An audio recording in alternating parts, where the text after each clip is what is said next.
Hey, it's Friday. It's Friday, and we're in the tavern right now. Welcome to the Nutmeg Tavern. I am not joined today by anyone behind the bar. Thank goodness, I've already served myself. I'm your host, John Townsend, and normally behind the bar would be Ryan. He is at Mississinawa 1812 today. I'll be there tomorrow and Sunday, but I'm here for this live stream right now. So welcome to the Nutmeg Tavern. Come in, have a seat.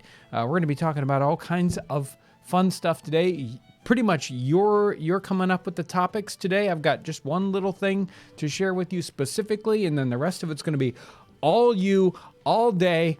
I'm also on the other side of the temporal wormhole in the 21st century is Aaron on the console. Hello. And he is making sure all that software stays sane and going the right direction and all that. I wouldn't know how any of that works. And in the hot seat, in the chat box, looking for cool questions, Kyle. Hello. There is Kyle. Wow. It's been an exciting week. A week where we've got lots of great things done with the cabin. A Monday video for the cabin? It's not happening. It's not happening. Hopefully a week from Monday. Yeah, probably a week from Monday. Yeah. Will there even be... Oh boy, I went down the wrong way. Will there even be a Monday video? We don't know. To be determined. Yeah, TBA. So we'll see if that happens. If not, then bear with us as we continue to try to make content. Making a cabin video, just one episode takes a long time. We got to make a lot. We have to do a lot of labor to make a cabin's worth of video, and it's really hard to cook while you're making a thing. So we're doing our very best to keep up. Last week, we had a couple of great questions. No, I'm going to go ahead. I'm going to hold that one back. And I'm going to take one or two quick questions from Kyle before we get to the short topic today. Okay. This one says, not like I'm impatient or anything, but is the roof up or does the fireplace come first? Tell me about it. I'm impatient too. The roof is not up. The roof is not up, but we're getting there. We're moving in that direction. It's starting to look pretty. Yeah, it's pretty starting to awesome actually right look now. like a cabin instead of a strange square pile of logs, which is good. It's the roof. It feels like to get started it takes longer, but now that we've been going, it feels like it's. Well, and as we move up, it goes faster because there's less of it. Yep. Maybe. Well, the logs get a little smaller. Yeah. At least on the front and back. Yeah. Yeah. So, for example, I just cut probably 3 days worth of footage, and the video's like maybe a third of the way done. Right. That's how much detail goes into. Right. That's how This long it part of the takes video. to generate. Well, I'm So not. go out and shoot for a day. I'm it's not okay. gonna go beyond that about how sort of.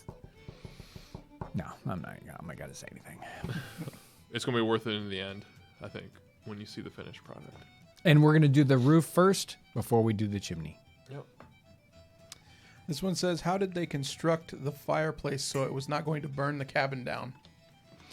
It has to do with the wood part that you see is really just the outer structure that holds everything, sort of in place. The internal part of a catted chimney, which is the kind we're going to do, which is not a masonry chimney, but one made with logs and clay and sand. The interior is clay and sand. It's a cob material, and it will be minimally 6 inches thick, if not a whole foot thick. It's sort of like making your own unfired bricks right there inside there, nice and thick. That'll keep the heat away from the wood part. That would, of course, catch on fire. But I mean, even in Nolan's memoirs that he wrote in the 19th century, he talked about climbing up a ladder every night, looking down the chimney to make sure it wasn't on fire.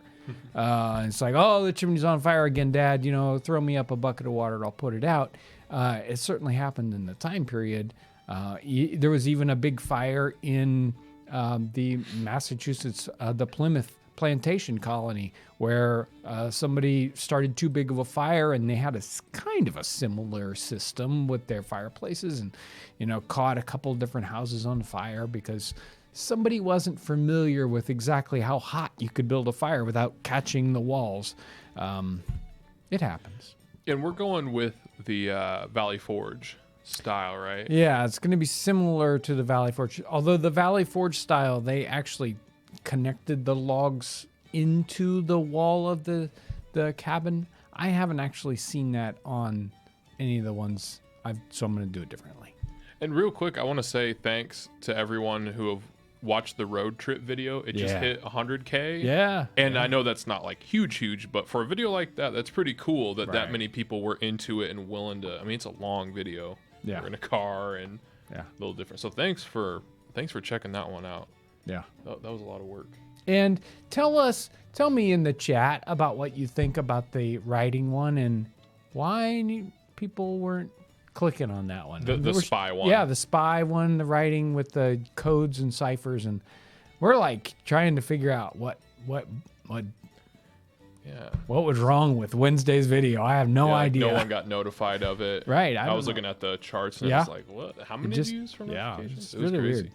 Yeah. Anyway. YouTube didn't like that one for some reason. Yeah. Well, they're wrong. Yeah. One more. Kyle.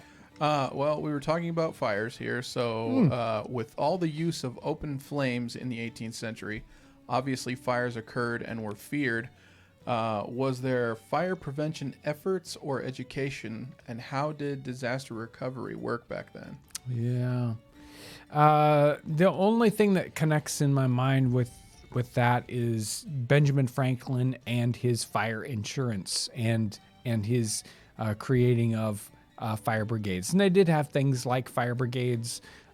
People in the community would get together. They had equipment sometimes set aside, buckets, even fire engines with a kind of a pump thing, and they would do their best to put out fires. You can imagine how difficult that would have been. And, recovery is about, it's going to be different in all these different places.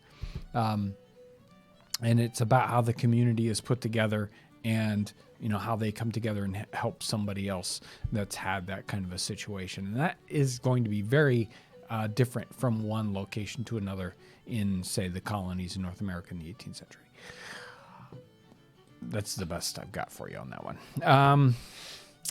So there was a set of questions. 3 or 4 different people were asking about colds and coughs and, medicine in the 18th century. And it's just a giant, wonderful topic. And we've covered it with a couple of different interviews in the past. And it's always fun to, dig into medicine in the 18th century because it's pretty much hilarious when you read some of the things. I was reading some things today about scarlet fever, which is like a super duper sore throat in the 18th century, and what they were doing to cure these people or kill them in this case. And I think the biggest takeaway for me is that as silly as those things look to us today, at least at times, you can imagine what people are going to look back on us in 50 years' time and go, they did what to cure what? So here are some cold and cough things. There are multiple different pieces of information toward the late 18th century, whole different sort of pamphlets or works on what they called a very bad sore throat, or they would refer to it was scarlet fever in the 18th century. If you want some of those sort of doctors looking at particular cases, it's like, oh, I had these 8 cases in a row. Here's how I treated them. Half of them died, and it seemed like their best cure for it was to bleed you a lot, which is it seems like one of those sort of, it's a joke, but it isn't. They did that all the time, and they thought, okay, you've got this really bad sore throat, it's swelling up. Maybe the way to get rid of it is to cause blisters on the back of your neck, and that would pull the inflammation out the back side or something. It didn't work very often. It's surprising that it didn't. Wow. And quite often they just keeled over and died. Well, it makes sense to me. I know. I mean, obviously. Quincy, right? Have you ever heard of Quincy? Quincy is a very bad sore throat in the 18th century. Here is for a Quincy or swelling in the throat so that the patient cannot swallow. Take a toast of household bread. So a big slice of household bread. We're going to toast it as big. Oh, I love this one. Okay, so you're going to toast this big piece of bread, and it's got to be as big as will cover the top of the head. So a nice big round piece of toast, baked well on both sides. So you want it to be good and hard. And then we soak it in French brandy. So we're going to take that toast, we're going to soak it in French brandy. We're going to set it on, or have the top of the head shaved. So you shave the top of the head. That's a thing that you would quite often do for people who had a fever. So we're going to shave the top of their head, and then we're going to bind it on with a cloth. So we take that toast with the brandy and a cloth, and we put it on the top of your head. And this is to be done at night before going to bed, and it'll cure you by the morning. Right here it says, he says, as I myself have experienced of. So that's the next time I've got a sore throat. I'm gonna try that one. And Maybe you should have Josh make your toast. yeah, he does a great job with toast. But like bread. Just toast. Yeah, toast. Yeah. Bread. That's the next one I'm gonna try. For an inveterate cough, take spermaceti, which is the wax that's inside of a sperm whale's head. Sometimes the common people call it parmaceti. 1 scruple, so not much.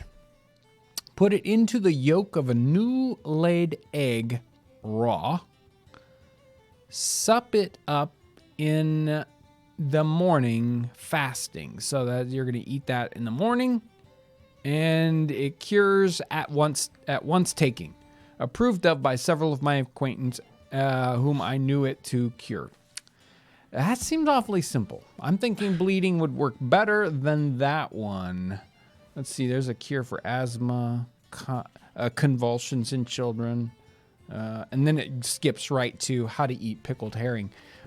This book, I think, is going to be better. I've got several of them marked here. I love that the how to eat pickled herring is Yeah. alongside Next. with cures Yeah. for diseases. Yeah. Now, this one's not for sore throat. It's for a cold. Mr. John Ashfield's recipe against a cold: an ounce of conserve of red roses of some particular variety. The quantity of a nutmeg, so it's not, they don't want nutmeg, they want a quantity of a nutmeg, right? So the size of a nutmeg. 1 spoonful of the syrup of poppies, we might call that opium.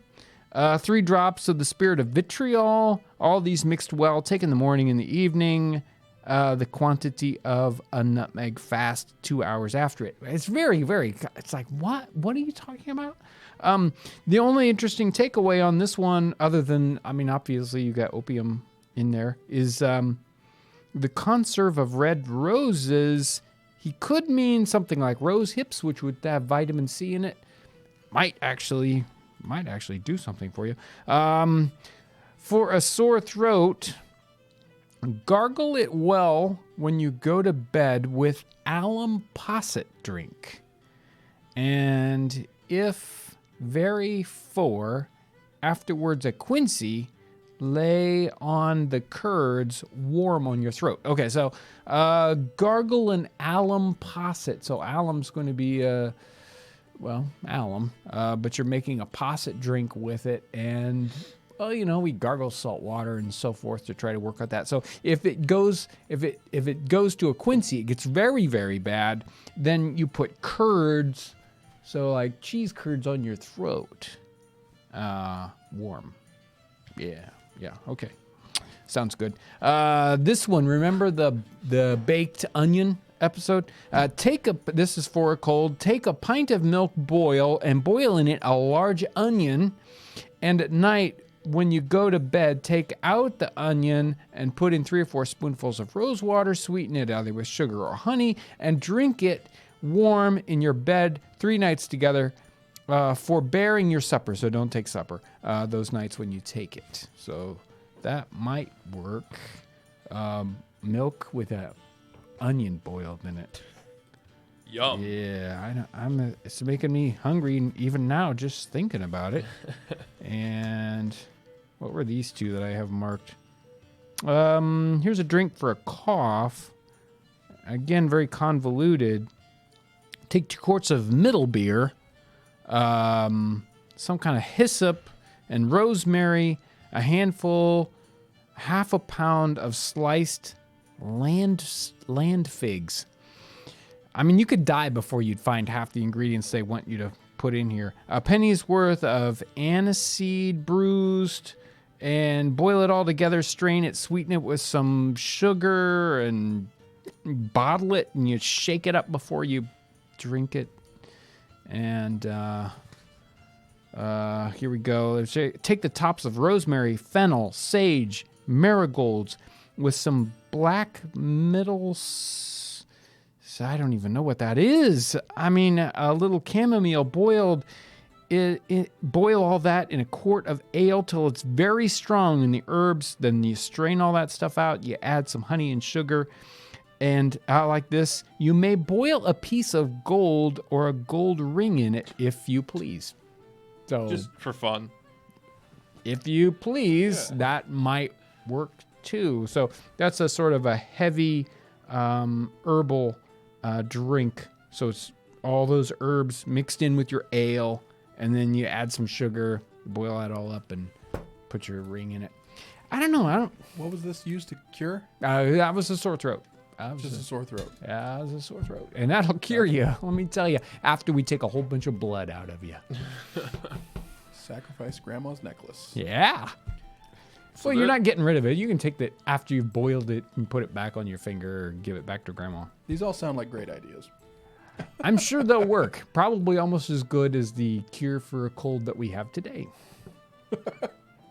Well, Yes. I'm going to read some donations. I have a lot of donations. Excellent. Thanks, everyone. Thank you, everyone. Yeah. And thanks for buying our mallets last week. Yeah. That was pretty crazy. Yeah. Okay. Brad Pittler, thanks for the fun cooking content.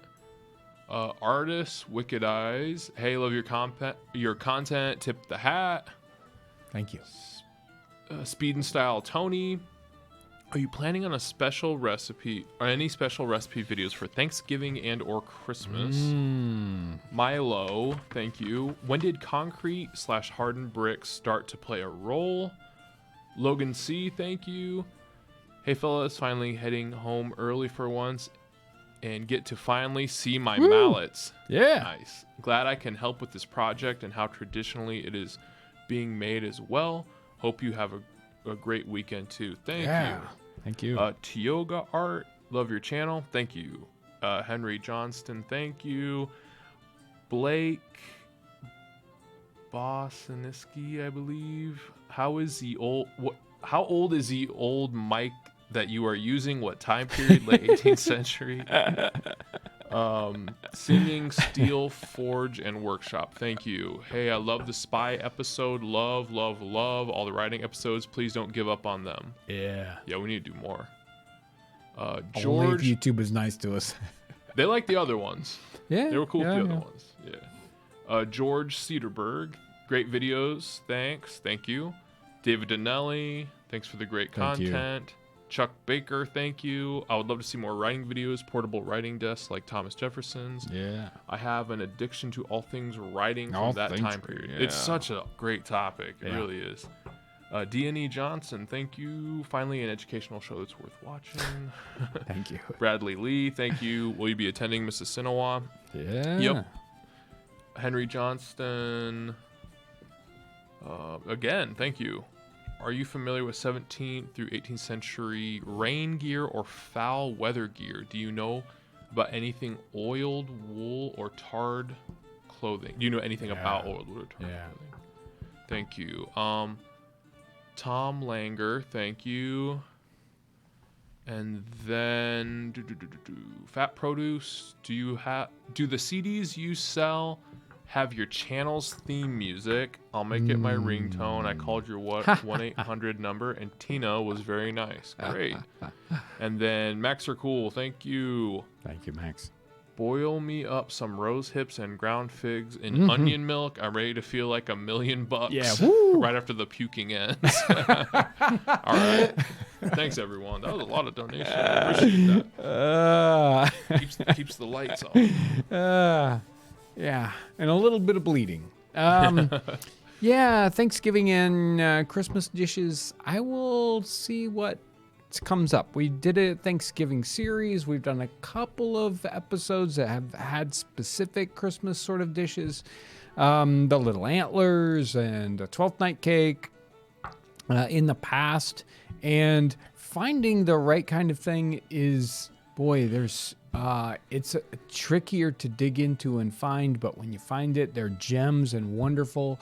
And I will do what I can to find some of those special kind of holiday dishes. And understanding the complexities and the interest of finding the right kind of Thanksgiving or holiday dishes it's extremely difficult unless you dig into very, very kind of specific regions, because they're all sort of different. So it's a really neat topic.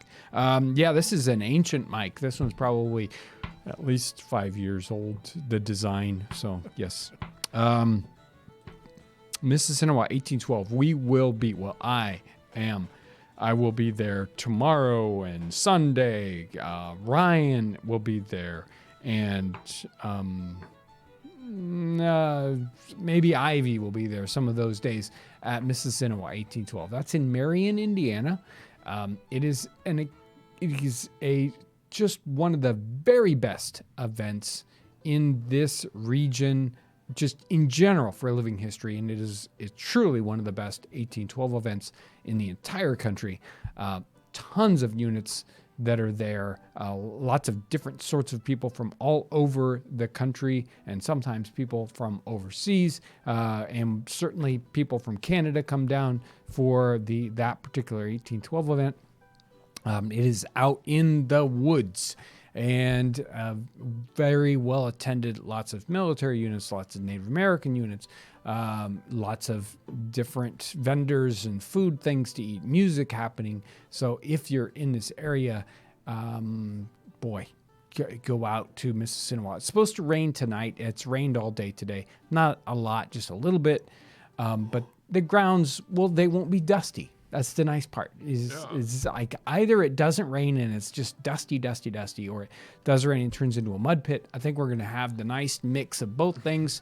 It rained on Friday. That means Saturday and Sunday it's supposed to be just clear and beautiful and cool and crisp, like 50 degrees. Just great weather. You won't sweat too much. There we go. And rain gear. Do they still do the battle? Yeah. They still do that, yeah. Lots of fun battle stuff going on. Cannons and horses, which is one of the few events that has horses in it for military. I enjoy the river fight. Yes, there's I a actually like river battle that goes on, and it's really a great event for the river things going on, and so lots of different stuff. Rain gear in the 18th century, and they certainly had different ways of dealing with the rain. Hats are especially one of these problems. These hats are very easily damaged by rain, hot weather, and they turn into, they don't look like a hat anymore when you attack them with too much rain. So they had special oilcloth covers for their hats to protect them from the rain. They also had other kinds of rain gear like that: oilcloth, waxed cloth. You could wax wool. Wool already has water repellent properties for it, and it keeps you warm even when it's wet. So they certainly had their ways of dealing with keeping dry when it was wet weather. Although if you're out in the rain, you're just going to get wet regardless. It's like when you put on one of those wonderful raincoats and it perfectly protects you from the rain, and then you sweat inside so much that you might as well have just been in the rain. So sometimes, you just can't protect yourself too much. And I think probably the worst thing, the things that don't get protected very easily, are your shoes. It's very hard to protect your shoes, period shoes, from the rain in the 18th century. You can wax them and oil them all you want, but they're just going to be wet. So, whew. That everything? Yes. And I have more, Whoa. but I'll do them later. Okay. All right. Will there be a finished cabin party? We could all gather live and bring virtual housewarming gifts. Are cabin warming gifts period appropriate? In certain circumstances, definitely. Imagine a young couple getting married, and what did they get as their gift? Oh, we're all going to come out and build you a house.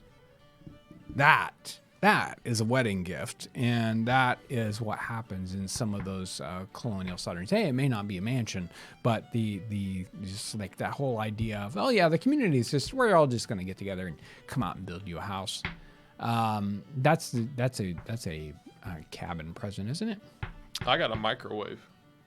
Hey, So, I mean, there you go. There you go. I don't even know what you're talking about. I don't know what this microwave is, but It's something on this side of the timeline. yeah. You'll love it. You'll love it. This one says, "Hey John, do you know when people started doing hay rides at this time of year, or has it been going on like forever?" Well, I think the concept of the hayride is that they had hayrides all the time in the 18th century. It wasn't just a particular time of year when that was going to go on. It's like the idea of, hey, let's hop in the wagon and ride to town. That's happening. I mentioned the Nolan memoirs earlier, and he talks about his family making a wagon, very, very he talks about sort of weird primitive wheels that they made. So this is the first farm wagon in the whole area, and they used their oxen to pull it to town, and they would sell things there in town. I think that's the whole idea of we're going to have a hay wagon is hearkening back to, wait, this is the way everyone went to town, 100 years ago, 200 years ago. And of course, we just do it maybe one night, a year in the fall. So This one says, "Are today's pumpkins similar to heritage pumpkins the colonists would have used? Any certain pumpkin we should use in your recipes to be historically accurate?" I would just look for small cooking pumpkins. Obviously, there's all kinds of strange hybridized, wackiness that's going on with pumpkins. And I am not an heirloom pumpkin expert, although I could probably spend a few hours and, find some neat information about that. And, but usually, you find those smallish cooking pumpkins that are good for, are good and not specifically engineered to be carving, big, strange carving pumpkins that we would maybe find. They're those that you would find most easily probably aren't terribly close to an 18th century pumpkin. But beyond that, I can't give you too much advice without looking it up online. How did cities address pollution? I'm aware of the problems cities like London had. Did the colonies have similar problems in places like Boston? Yeah, they're going to have very similar issues with, refuse in the streets, and what do you do with your chamber pot stuff in the morning, cesspools and all that kind of. They didn't have any great new technology or anything different than they had in London in the time period. In fact, maybe less. Certainly all these little kind of privies in your backyard and I don't. You just. That's one of the things you just don't want to delve into. You know, it's just like they didn't have any good answers for that. Just watch where you're walking in the morning, I guess. Yeah, yeah, and if you look at 17th century Dutch paintings, you're just like, well, there's a wall that I'm gonna go over here. No, I don't. How was land parceled in the original colonies? Did this change with westward expansion? Well, it certainly changes with westward expansion, but but to a great extent, it's an outworking of how the colony was first put together. And we have all these different colonies, all these different regions, and they had different rules specifically set up for how these new lands were owned and distributed. And it's very, very different for the different places where you're going to go. Virginia is going to be completely different than, say, Pennsylvania or New England. And the leadership was distributing lands in ways that they thought was best for their colony. And in some places, individual gentlemen were given huge tracts of land to distribute however they felt like, and more or not distribute in these cases. In other places, they specifically broke it up into little pieces. And that's a really very interesting study on, what that does for people, whether that builds a huge underclass of people without property or a lot of middling class people. And seeing how that was done differently can really give us ideas about how things are done today, and understand how those, the outworkings of that. So it's very, very different from one place to another. Here we go. Did ships of the 18th century ever use mathematics? If so, what type? Did the charts of the ships use grids or any other type of layout? Love the channel so much. Yeah, so navigation in the 18th century can be something as simple as, I kind of know my way around. I'm going to stay along the coast, and I'm going to recognize these different landmarks, capes along the way, different peninsulas that stick out, and say, I know exactly where I am, as long as I can just barely see land. Navigating beyond that, then obviously mathematics really comes into play. You can have simple navigation, which is dead reckoning. What direction am I going? How fast am I going? That's going to give me an idea of where I'm at. And then there's celestial navigation, where you use the sun, use the stars, but mostly just use the sun, maybe the moons of Jupiter at times, to figure out where you're at in one direction. And then if you have a very, very good timepiece, you can figure yourself out for the other direction. You're going to be using logarithms. You're going to be using all kinds of trigonometry and trigonometry tables, as well as with those celestial navigation tables. So it's like, okay, it's this particular day of the year. The sun's at this declination, or this angle when it's exactly noon. So I know I'm at this sort of latitude. They even had things like primitive, we would call them kind of slide rules, but they were sort of divider scales that they would use to do some of their mathematics. Another one of those just very, very interesting studies about how those mathematics were done, and how they progress through time. A lot of fun. The Longitude book is a great book for getting some of that information. Would the land that you put your cabin on be considered yours in the 18th century?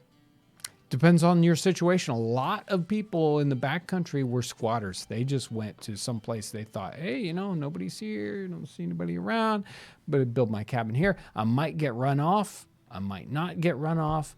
If somebody actually owns the land, There are other situations where you could claim your land in, say, Kentucky. You could, it's like, well, I've got, 80 acres, 100 acres set aside for me. I can go build a piece of property in this one place, stake my claim, and do that. And in other situations, it was not like that at all. There was apparently one area in North Carolina where one particular person in the 18th century owned it was almost a degree of latitude. It was just a massive piece of land that one person owned. Really, really interesting. I have a question that kind of jumps off of that question. So, if something like that happened, what, like, as the years went on, did people just break it up?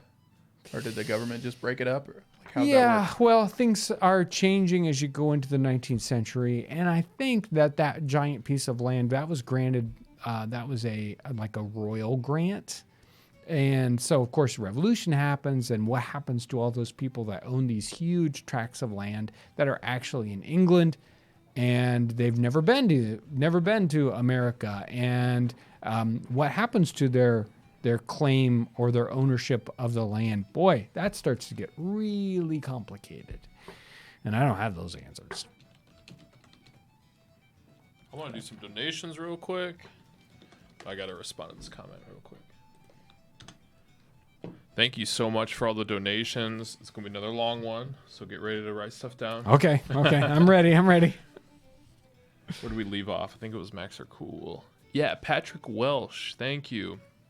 I would love to see more content about F&I veterans fighting in Rev War or smaller militia company campaigns in the middle of Pennsylvania, Wyoming Valley, etc. Bradley Lee. Can I get a shout out for my Instagram, History with Brad? Yeah, there it is. History with Brad. Yeah. Kara Nightingale. Thank you. I'm really loving your channel. I'm going to start through your living history series, and I'm learning a lot. Yeah. Super excited to start. Awesome. Yeah. We haven't really talked about that a lot. Yeah, lately. that's the Getting Started Getting series. started. Yep. Mike Crook. Love my mallet. Proud to have a bit of your log cabin project. Keep up the great content and helping us all connect through history. Yeah. Thank you. Barbara Schultz. Thank you. David Rizzoni, thank you. Me and my friend are out camping. Lovely to see your live stream. Right on. You can't go camping and Right, watch a live stream. You get on YouTube. Baba Jaga II. What was your favorite folklore from the 18th and 19th century? This is always a tough one. Yes, it is. Yeah. Sue M. Thanks so much. Longtime viewer. I do historical hand spinning. I would really like a fan meetup in Pierceton. That would be fun. Mario Maka, thank you. Kayla Galindo, thank you. Have you been on the Blue Ridge Parkway in Virginia and North Carolina? If so, what is your favorite part? And then Barbara Schultz again, thank you. We'll tell our 4th grade teachers about your videos. Awesome. Oh, yeah, 4th grade. Thanks, everyone. Yep. Appreciate it. Yeah, so French and Indian War vets fighting in the Revolutionary War, and, well, there's George Washington. That's something I would have to dig into because I'm not versed or have any of those particular stories about that. Other than that idea of, you do see multiple times George Washington is an obvious example of people who fought and then kind of moved up. Oh, next war, this person has had experience. They're here in the colonies, and so we're gonna turn them loose in the field in the Revolutionary War, usually in an officer kind of situation. But it would be especially interesting to find out about people that fought sort of both, as a private soldier in both situations. I think that we might think that a lot of the people that were fighting in the Revolutionary War were older or have that idea, and I don't think that's necessarily true. So I don't know what the percentage would be. I would imagine most people that fought in the one would be like, oh, I already did my thing. I'm too old to be a soldier again. Yes, History with Brad, Instagram. I think I might have seen it, but it doesn't pop into my head. The Getting Started series. If you're interested in living history, and you're like, boy, how do you get involved with this? What's the best way to get involved with this? We did a whole series. What is it? Seven episodes At least. And they're longer episodes. They're kind of Q&A things where we get to kind of work through that whole process and give people advice about that. And there was a long episode that we did with Maggie and Pastor John about the first person aspect of it. So there's a lot of different content there. There's a whole playlist, right, Aaron? Yeah, there's a whole playlist. There's also like little random interviews in there, I believe. Right. With some people doing some first person reenacting. Right. But, so that's a great And series. somebody just said we should rip the audio to do a podcast. We have talked about that a little bit. Yeah. But yeah, it's been a while since we've kind of talked about that Yeah. series. But it is a great series. Yeah. Yes. Thank everyone for the mallets. Again, camping and watching live streams. I'm not sure I think if it's that's wonderful. I think that you should probably watch them. You should concentrate on your camping and then watch the live stream when you get back. You leave them alone. I'm sorry. Folklore, and there's a ton of it, and it's hard. It's harder to research and really know what you're getting. There are all these, and there's so much that involves folklore, whether it's stories or it's sort of like the remedies, the little superstitions and different sorts of parts of the people that would come over, depending on where they're from, would have all these different sorts of folklore that would come with them, or that it can be a very regional thing, and it's harder to pick out those folklore things and do the research on them and know that you've got the real thing and not something made up. But yeah, what a fun topic. That's been one of the most difficult topics for us to try to make content out of, because it's so hard to. Yeah, it's other than hard like to Sleepy lock down. Hollow, there's, I don't know. I think there's a hard to lock ton in, of it. I think there's a lot of really good stuff. It's just not something that's written down or is easy to grasp and bring into a video. Well, the last 2 Octobers, we've been like, could we do something Right, folklore? right. And we just can't find enough to turn it into. Yeah, or just the right place to find it. Right. And like, yeah, I don't. It's a whole. Fan meetup. I don't know. I have to think about that. I haven't. It's happening right now. Yeah. This is a fan Well, meetup. there we go. Too true. But I think they mean face to face, Aaron. Well, it'd be packed if this amount of people showed up. Yeah. Blue Ridge Parkway, and I have not driven it specifically, at least to think about it. I think I've been really close to it. Is that the? No. And I wrote down the last one I've got here is Let me fourth, check. and I have no idea what that means. Fourth Oh yeah, grade fourth grade. teachers. Yeah, fourth grade in Indiana. We do Indiana history in the fourth grade. So history is always kind of localized and fun. 18th century history, fourth grade. I enjoyed that year. Maybe none after that, but that one, yes. That's all I got right now. Do we want to, since there's more people in here now, do we want to do just a couple of those remedies real quick? Let me just see. I don't know. Maybe I can find another one. Maybe I covered all the really good remedies for sore throat. Yeah. To make a fume. I don't know. Oh boy. Any of these are just. They're scary when you. I feel You're like just you should over just there like, close the oh. book and then open it and first page to start reading. Yeah. And sometimes keep the skin from breaking where a dead palsy is. I don't know. Say no more. there's always a lot of recipes for mad dog bites, which if a mad dog has bitten you, I think anything's going to cure you. Take primrose leaves and the roots of box leaves and pennyroyal, each a like quantity, and half as much rue cut small. Put them together into a quarter of a pint of milk. Give it to dogs, sheep, and cows. Well, how's that going to cure you from getting bit by a mad dog? I thought you were supposed to take it. You just bit me. Let me make you a drink. Right, here you go. It doesn't make any sense at all. Well, I have a question for you. Yeah.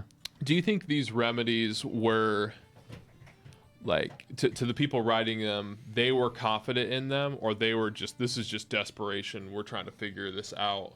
They would act like they knew, but deep down they're like, I have no idea what this is going to do. I think that it's...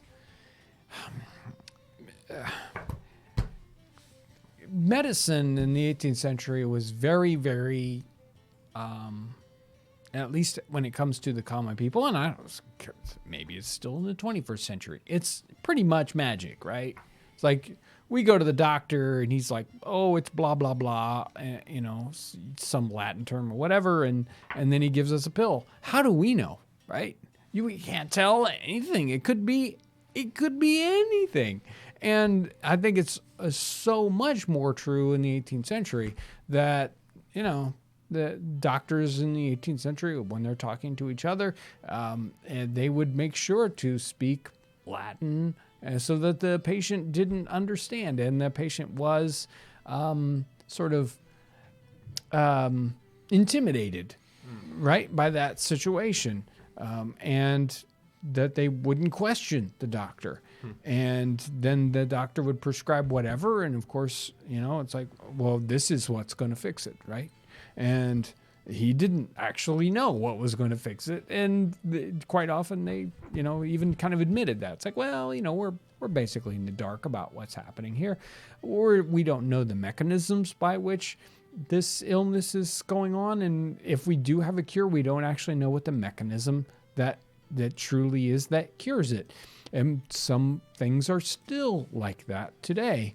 So did they really think that these things were going to work? Yeah, I think they thought they were going to work. And since most people sort of, their bodies cure themselves anyway, how would they know whether it was the remedy that was in the book? Toast. I knew it. Right, and that toast with the brandy just really, I did it. And the next day I felt great. Right. All right. Let's do some more questions. What was the primary source of news in the colonies, and were there enough people literate for the paper to be a primary source? Yes. And again, that depends on where you're at in North America, per se, as to literacy levels. They were generally probably better than we would guess today. And it depends on the colony. If you're in, say, the New England area, literacy was quite high. If you were in the Pennsylvania area, literacy was still pretty high. If you're maybe in the Piedmont or, you know, in the Tidewater area of Virginia, depends on who you are as to your literacy level. And those different cultures had different ideas about how important news was, where it was going to come from. Some places are much more word of mouth. News is going to travel person to person, and other places much more literate, and they're going to be looking for things like newspapers. There were a lot of newspapers in the 18th century. There's a newspaper around here somewhere. I think I put it in a frame and put it downstairs. Lots of different kinds of newspapers, even American newspapers in the 18th century. They may not have been huge, but they had lots of great news in them.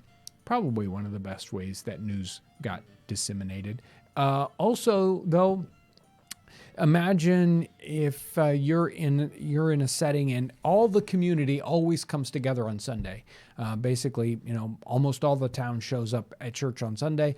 And you spend the whole rest of the day there sort of hanging out around the church, outside talking with people. That's where that whole community is coming together much more often than it does today. So, it's like not a whole town is coming together once a week or once a month, market days, whatever, like they did in the 18th century. So that's going to be that word of mouth moving, and the news. It's like, oh, I'm going to go there not only for market day, but I'm going to go there for news.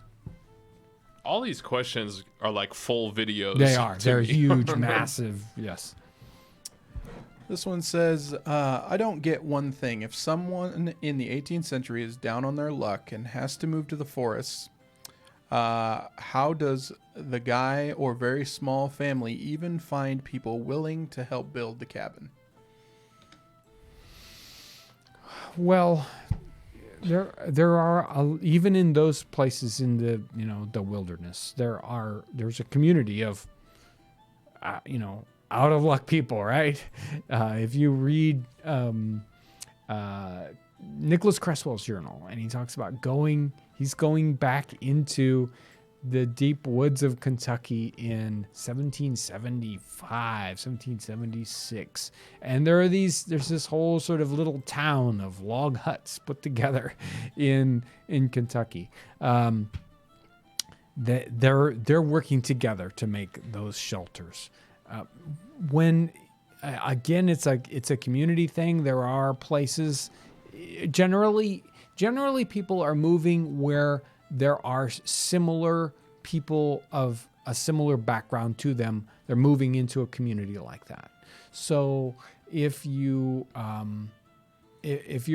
Scots Irish and you're moving into the back country in 1780 or 1770, you're going to be told, hey, you got a letter like 2 years ago from your uncle who says, this is great. We moved here, last year. This is a great place. You ought to move in. You ought to come here. And they do that. They're inspired to move to that particular location because there's people they already know, and they will help them get started. And I think that's kind of what's happening in so many of those situations. They're moving to a place where they already either know the people or there are people like them. All right, I got one more question, and then we can jump into the lightning round.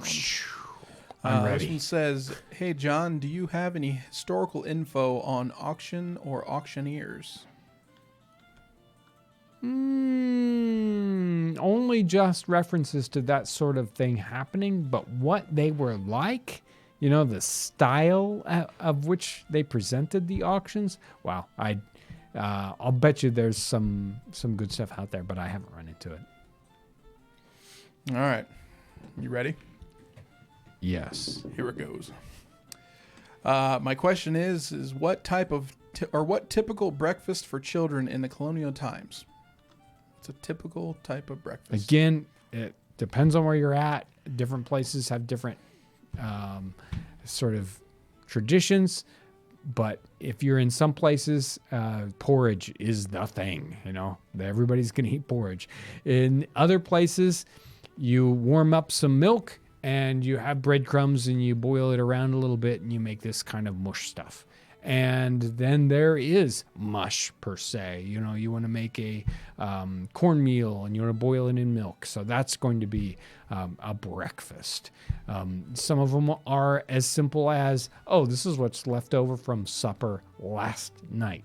But I think kids are going to get that simplified, sort of a cornmeal-y or a oatmeal-y kind of breakfast that we would think of today. That was so fast. I'm sorry, it's lightning round. Can I just say though that I love that you said the bread and milk thing, because I still do that sometimes, and my wife thinks it's disgusting. Well, but I'll tell her it's historical. It's a 200-year-old historical thing. 300, 400. All right, here we go. Would Miss Ivy do a cooking video for the crew, perhaps stew or soup? She actually did that for some of the where we're actually out working on the cabin. She made food for us a couple of days. We didn't turn it into an episode, but. Will you ever have Maggie back as a tavern or a guest in the tavern? Undoubtedly. Hopefully. Was it common knowledge for river rocks to blow up with heat? Yes. You got to be careful with the river rocks. What's middle beer? You got me. I don't know. I mean, there's small beer, and then there's strong beer. Middle beer must be the in the middle. In the middle? Yeah. Was pumpkin carving a common thing in the 18th century? Not that I know of. And last one, would you ever consider holding or teaching classes on cooking and survival and building in the 18th century? I do it. It's called videos. And I mean, and I am probably the worst chef ever. Yep. But I so enjoy, doing cooking episodes and learning and everything. I don't know how I would ever do a class beyond, the kind of how we do it here online. I don't know. Well, I'd be scared that everyone would see the impatient John. Impatient John? I don't know what you're talking about. Who's that? He doesn't exist. Let me get this last donation, and then I guess we can wrap it up. This is from Behold the Leviathan. Thank you for bringing so much wonderful history to us. It's raining a ton where I'm at. Question. Any journals regarding surviving when marching or traveling when beset by rain and finding difficulty in making fire? Yeah. Right off the top of my head, Nicholas Cresswell talks about he's going up to Kentucky. I already mentioned him earlier today.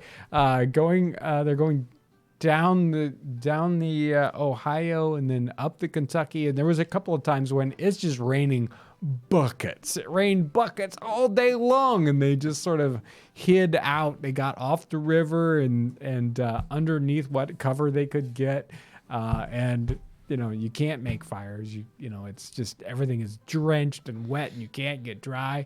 They had those kind of issues. Joseph Plum Martin talks about the same thing when he was a Revolutionary War soldier, and there is no fix. You just get really wet and you have to wait for things to dry out before you can get dry, before you can start a fire. It's very, very difficult. Real quick. New Patreon people this week: Cody from Michigan, Stephanie Clark, John Crow, I think it's Crow, William Riker, Danielle Holyoke, Peter Smith, Martin Morehouse, and Meet the Architect. Those are brand new people that supported us on Patreon. Patreon's a way that people support us just a small amount each month. They kind of set it up as a reoccurring charge. And it's a great way to help support the channel. It kind of gives us this bedrock foundation base idea of, we know this is going to come in so we can make videos this way. I want to thank everyone who supports us on Patreon. There's a lot of people who today supported us with Super Chat. Very, very helpful. Last week we had the mallets, and people bought those on our website. We also have other things on our website people can purchase if they're interested in supporting us in that way. And just the people that are out there watching our videos, you're telling YouTube, yes, we are interested in this content. We're so interested. We want to comment. We want to interact. That is so immensely helpful. I want to thank everyone out there for all you do. Thanks for watching today.